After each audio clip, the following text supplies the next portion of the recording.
வணக்கம், நான் உங்கள் சித்ராலிங்கேஸ்வரன். இன்னைக்கு பார்த்தீங்கன்னா ஜூட் மெட்டீரியலை வச்சு ஒரு பவுச் ஒன்று சொல்லி தர போறேன். என்னென்ன மெட்டீரியல் தேவை, எப்படி தைக்கலாம், அதை எப்படி கட் பண்ணலாம் அப்படிங்கிறத பார்க்கலாம் வாங்க. பிரிண்டட் ஜூட் எடுத்திருக்கேன். பிளெயின் ஜூட் எடுத்துக்கலாம். எல்லா கலர்ஸ் எல்லா காம்பினேஷன்லையும் கிடைக்குது, எடுத்துக்கலாம். இது வந்து ஜிப் அண்ட் ரன்னர் எடுத்திருக்கேன். இன்ச் டேப்பு, மார்க் பண்ணுறதுக்கு வந்து மார்க்கிங் பென்சில், கட் பண்ணுறதுக்கு சிசரு. இன்ச் ஷேப்பில் பார்த்தீங்கன்னா இன்ச்சஸில் 10க்கு 12 கட் பண்ணிக்கோங்க. பென்சில் பவுச்சுக்கு இந்த சைஸ் வந்து கரெக்டாக இருக்கும். 10க்கு 12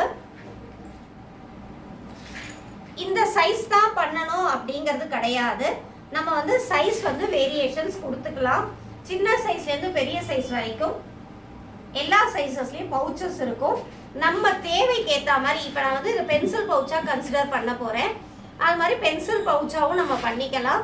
இல்லை நம்ம ஜுவல்லரி இந்த மாதிரி அசசரிஸ் வச்சுக்கிறதுக்கு, ஊசி மட்டும் போட்டு வச்சுக்கிறதுக்கு, இல்லைனா நம்ம இந்த டெய்லரிங் ஐட்டத்துலேயே பார்த்தீங்கன்னா கொக்கி அந்த மாதிரி ஐட்டம்ஸ் எல்லாம் போட்டு வச்சுக்கிறதுக்கெலாம் கூட நம்ம யூஸ் பண்ணிக்கலாம். நான் வரைஞ்சிட்டேன், இதை கட் பண்ண போகிறேன்.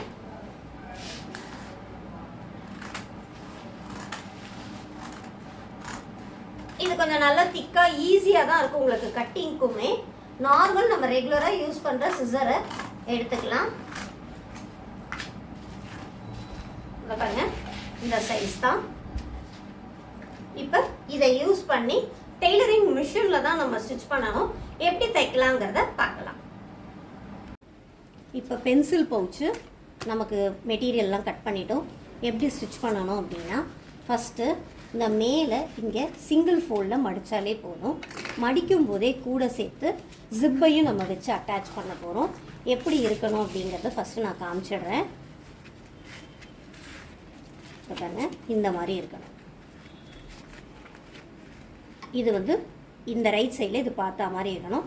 கண்டினியூஸாகவே நம்ம வச்சு ஸ்டிச் பண்ணிடலாம்.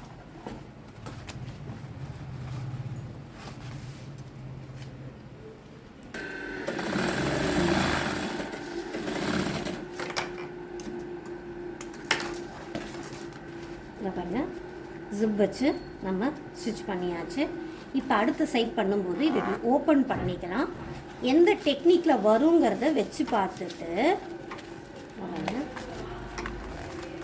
அப்படியே இந்த டெக்னிக்கில் வைக்க போகிறோம். இப்போ இதை பிரிச்சுட்டு இதை பாருங்க, இந்த மாதிரி தெரியுற மாதிரி அதை ஃபுல்லாகவே பிரிச்சிடலாம். ரைட் சைட்லேயே நான் வச்சு காட்டுறேன் பாருங்கள். கொஞ்சம் கஷ்டமாக இருக்கும், ஏன்னா திக்காக இருக்கும் இந்த ஃபேப்ரிக்கு. அப்படி இல்லை அப்படின்னா நீங்கள் என்ன பண்ணலாம்னா, முதல்ல இதை தச்சுட்டு கூட இதுக்கு மேலே கூட நீங்கள் இதை வைக்கலாம்.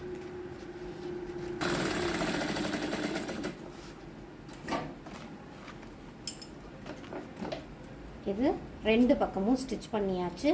பொசிஷன் ஃபஸ்ட்டு கரெக்டாக இருக்கான்னு செக் பண்ணிக்கோங்க. எக்ஸஸை நம்ம கட் பண்ணிக்கலாம். ஓகேங்களா, தெரியுதுங்களா இப்படி வச்சது? அடுத்து இந்த ரன்னரை மாட்டுறது எப்படி மாட்டணும்னா, இந்த டிவைடட் பார்ட்டாக இருக்குல்ல, அதை ஒரு பாதி இப்படி உள்ளே விட்டுடுங்க. ஜிப்பு போடுறது போட போட ஈஸியாக ப்ராக்டிஸ் ஆகிடும். ஸ்டார்டிங்கில் கொஞ்சம் கஷ்டமாக இருக்கா மாதிரி இருக்கும். அனதர் சைடை இதுக்குள்ளே இப்படி இன்சர்ட் பண்ணி உள்ளே நம்ம தள்ளிட்டா அது போய் செட் ஆகிடும். ஈக்குவலாக வச்சாதான் நமக்கு இது போடுறதுக்கு ஈஸியாக இருக்கும். இந்த பாருங்க, எதுக்காக நம்ம இந்த ரன்னர் வந்து தனியாக போடுறோம் அப்படின்னா, ஸ்டிச் பண்ணுறதுக்கு இதுதான் கம்ஃபர்டபுளாக இருக்கும்.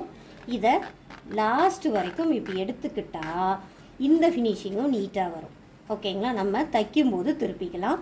இப்போ அகைன் இதை நம்ம திருப்ப போகிறோம். ராங் சைடுக்கு நம்ம திருப்பணும். இதை நம்ம எப்போ வேணாலும் அட்ஜஸ்ட் பண்ணி கட்டலாம். நிறைய தடவை போட போட ப்ராக்டிஸ் பண்ணிக்கோங்க, அப்போ தான் ஈஸியாக இருக்கும். இப்போ இந்த இடம் நமக்கு க்ளோசிங் வரணும்னு நினச்சா இதை எடுத்துட்டு திரும்ப ஃபஸ்ட்லேருந்து கூட நம்ம போட்டுக்கலாம். அதுக்கு முன்னாடி இதை நம்ம திருப்பிக்கலாம்.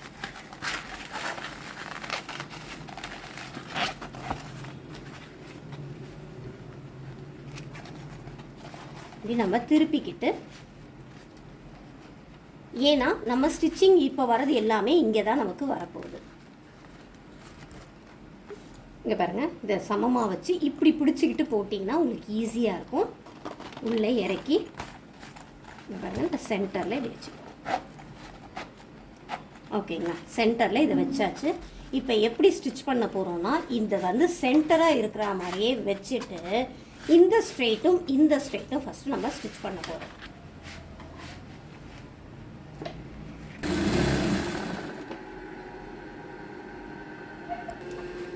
இது த்ரெட்டெல்லாம் ட்ரிம் பண்ணிவிட்டு இதை பாருங்கள், இந்த 2 ஸ்ட்ரெயிட்டும் ஸ்டிச் பண்ணியாச்சு. இப்போ எக்ஸஸாக இருக்கிற ஜிப்பை வந்து கட் பண்ணிடலாம். இப்போ என்ன பண்ணணும்னா இந்த 4 கார்னர்ஸ் இருக்குல்ல, 4 கார்னர்ஸில் ஒரு 1 இன்ச்சுக்கு ஒரு க்ராஸ் ஒன்று 4 சைடும் ஸ்டிச் பண்ணணும். ஆனால் ஒரே சைஸாக இருக்கும். இன்ச் டேப் வச்சு நம்ம மெஷர் பண்ணிக்கலாம். இந்த ஸ்டிச்சிங் பார்ட்லேருந்து 1 இன்ச் வரா மாதிரி நம்ம மார்க் பண்ணிக்கலாம். அதாவது இந்த ஸ்டிச்சிங் எண்டுலேருந்து 1 இன்ச் நமக்கு வரணும். அப்போ தான் ஒரே மாதிரி சைஸாக ஒரே மாதிரி கிடைக்கும். இந்த 4 சைடை இப்போ நம்ம இந்த ஸ்ட்ரெயிட்டுக்கு அப்படியே ஸ்டிச் பண்ணணும். நான் இப்போ மார்க் போட்டிருக்கேன் பார்த்தீங்களா, அந்த ஸ்ட்ரெயிட்டுக்கு அப்படியே ஸ்டிச் பண்ணணும். இப்போ இதை பாருங்கள், நான் பின்னாடி தெரியணுங்கிறதுக்காக வேறு கலர் போட்டு தைச்சிருக்கேன் பாருங்கள். 4 சைடும் தைச்சாச்சு. இப்போ சிசரை வச்சு என்ன பண்ணணும்னா இந்த தையல் வரைக்கும் அப்படியே கட் பண்ணிடணும். 4 சைட்லேயும் எப்படி கட் பண்ணிடணும். இதுக்கப்புறம் ஸ்டிச்சிங் ஒர்க் நமக்கு கிடையாது. திருப்பிட்டா வேலை முடிஞ்சிடுச்சு. 4 சைடும் இப்படி தைச்சிட்டு எல்லா த்ரெட்டையும் ட்ரிம் பண்ணிவிட்டு கையோடு ட்ரிம் பண்ணிவிட்டு இப்போ நான் திருப்ப போகிறேன். ஜிப்பை எட்ஜில் கொண்டு வந்துட்டு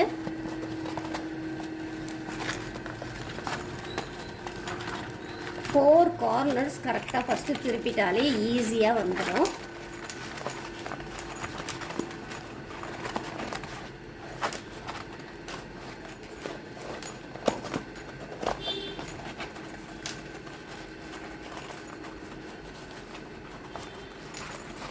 நம்மளோட ஸ்டேஷ்னரி ஐட்டம் போட்டு வைக்கிறதுலேருந்து நமக்கு தேவையான விஷயங்கள் எல்லாமே நம்ம கூட யூஸ் பண்ணிக்கலாம்.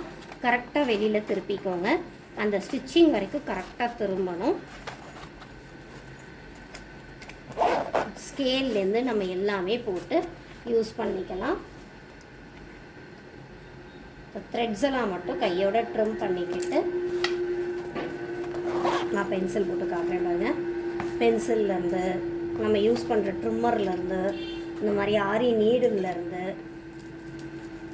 இன்ச் டேப்பு நம்ம யூஸ் பண்ணுற த்ரெட்ஸு இது எல்லாமே இந்த பவுச்சில் நம்ம போட்டு யூஸ் பண்ணிக்கலாம். ட்ரை பண்ணி பாருங்கள். இது வந்து கொஞ்சம் மிஷின் இருந்தால் தான் உங்களுக்கு ஹெல்ப்ஃபுல்லாக இருக்கும். மிஷினில் ஸ்டிச் பண்ணுங்கள். ஏதாவது டவுட்ஸ் இருந்தால் கேளுங்க. அடுத்த வீடியோவில் சந்திப்போம். நன்றி, வணக்கம்.